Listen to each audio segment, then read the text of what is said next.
Hey, welcome back guys. Clan Brandalorian. I'm the Brandalorian, and let's get into this video today.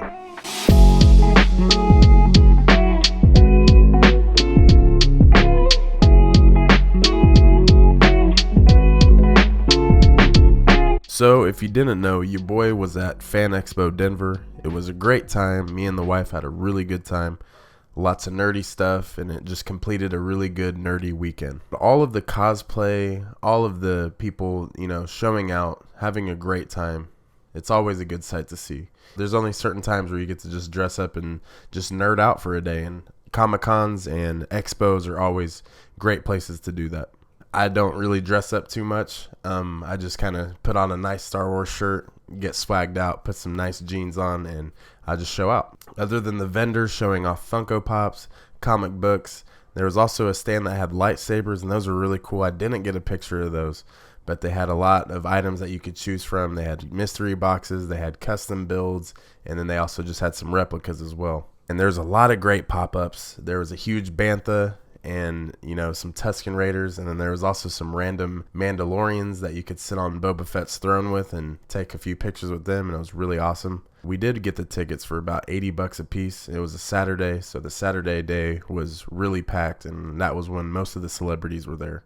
Pretty much the number one priority of the weekend was to actually get to meet Hayden Christensen himself. Me, I had to go with the photo. That's my childhood hero. That's the legend and arguably one of the best characters in all of Star Wars, Hayden Christensen playing Anakin, and then also getting to reprise the role as Anakin and Darth Vader in the Kenobi series that we got last summer. But, kind of looking at the picture, it was just weird. The line we had to wait in for was about 2.5 hours. That was probably the only complaint I had at the Fan Expo. So I was in group 12, and I was supposed to be at 2:20, and we ended up not getting back there until 4:40, and they were running behind. They said Hayden had a couple breaks he needed to take, which is understandable. Those celebrities are on their feet all day, talking to people every minute of the hour, all day. The workers there didn't really handle the situation too great, had made a lot of people mad.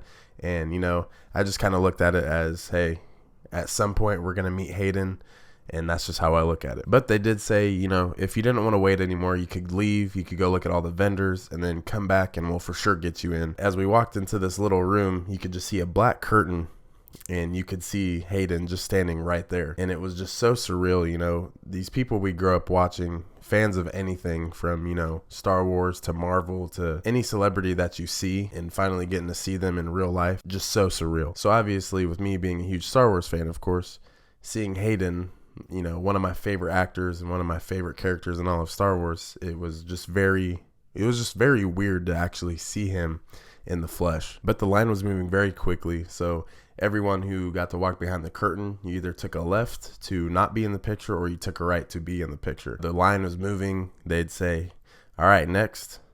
Okay, stand right here, next person.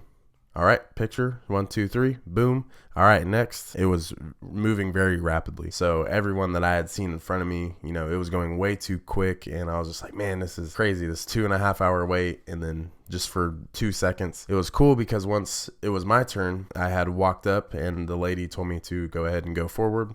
And once I walked up, Hayden had slowly turned and looked at me. And it was just so weird, just making eye contact with a huge actor, with a huge character in Star Wars and heroes to most of us Star Wars fans. And Hayden, very genuine. Once we got up in line, I actually got my turn to take the picture with him. I told him, you're my legend, man. You're my hero. And, he's like, I really appreciate that. Thank you so much. We turned, took the picture, and then I just thanked him again for, the opportunity of meeting him and getting a photo with him. And then once again, he told me thank you very much. And that's how it was. And everyone's experience is a little different. But mine, it was just life-changing. You finally get to meet your idol. You finally get to meet your childhood hero. You feel like you're a kid again. It was a great weekend, great time to meet him. And I wouldn't trade it for anything else. But then once we went ahead and went through the photo op, we ended up going upstairs and we went to all the vendors. We got to check out some Funko Pops. And, we saw some Funkos that I had never thought would even be on the earth anymore. You know, some of the Dagobah Yodas in the green boxes, a lot of the recycled boxes, you know, Qui-Gon on Tatooine that just left Amazon. Once we got to the other side, we got to see a lot of the other, you know, pop-ups, a lot of the props, and those are really cool as well. A lot of those vendors were very talented, had lots of art and just lots of stuff just selling.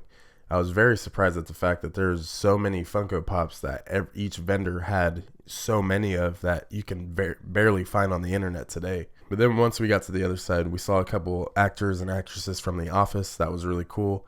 And then once we kind of started going down the line, we saw the guy who plays Draco from Harry Potter. That was really cool. And kind of looking down, we couldn't see Christopher Lloyd. He was actually inside a tent, so we couldn't really see him. Looked across the way, saw Anthony Michael Hall. But then, of course, we look across and we see Emily Swallow, who plays the armor.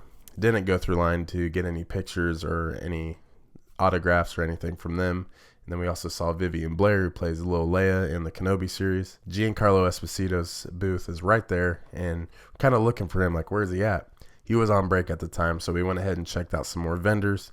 But once we came back, we actually saw him right there, standing there. And I actually was standing from afar, and I had to sneak in a little picture because, you know, one of my favorite actors. I'm a huge Breaking Bad fan as well, so it was really cool to see him in that.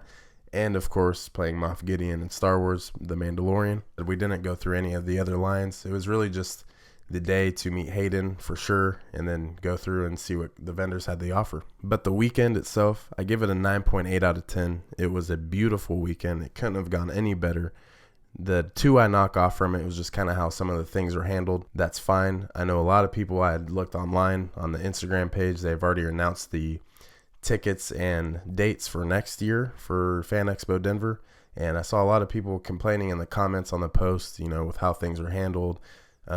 Not even from the whole meet and greet and the photo opportunities, just all across the board, just things that needed to be fixed for next year. Like I said, there's always something to complain about. I really appreciated everything and everybody who showed up for FanExpo Denver this year. Of course, with the beautiful city of Denver itself, I think this is really good for a city like Denver because it really gets to bring all the nerds out, let them be themselves for a day, which, you know, we can't really nerd out every day, especially in cosplay and just everything you like. You know, wear it to the Fan Expo, wear it to the Comic-Con, everything goes well. Of course, it's a day to be nerdy. Anybody in the area, you know, if you're a surrounding state of Colorado, definitely make that trip and go to FanExpo Denver. It's a great time. Me and my wife had a really good time, and we actually were able to catch the Rockies game after. And, you know, everything right there in downtown Denver, there's so much to do. It's a good time, and especially with the weekend, everyone's showing out. Denver's a really nice city, and I think it's really cool that they do have a big Comic-Con like they do with FanExpo. And I think these are the second closest Comic-Cons and conventions to the San Diego Comic-Con, which is obviously the biggest one. But yeah, guys, thank you for checking out this video. Leave some comments. Let me know. Subscribe. It lets you know every time I post a video, and we're going to keep the content growing as we always do. If you got a cousin, an auntie, a brother, a sister, go ahead and send them this video. Send them some of the stuff on the channel. Let's keep it growing. But with that being said, Brandalorian, I'm out.